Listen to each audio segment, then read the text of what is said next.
ဒီမနဲ့ကတော်ချင်းကြီးရောက်လာဒီမဲ့အော်အေး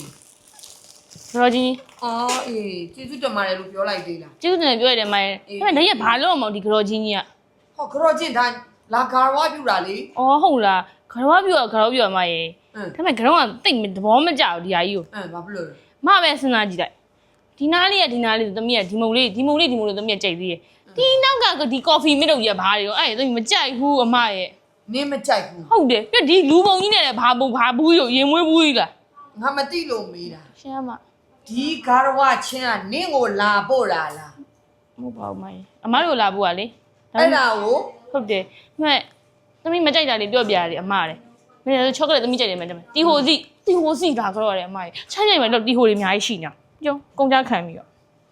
လုံးမအစဲတောင်းနေတာဟုတ်ပါဘူးမကြီးလုံးမအစဲတောင်းနေနင်းလာပို့တာမဟုတ်တဲ့ဟာကိုနင်းကဟိုကမကြိုက်ဘူးဒီကမကြိုက်ဘူးဟိုသမီးပြောပြကြည့်ပါမကြီး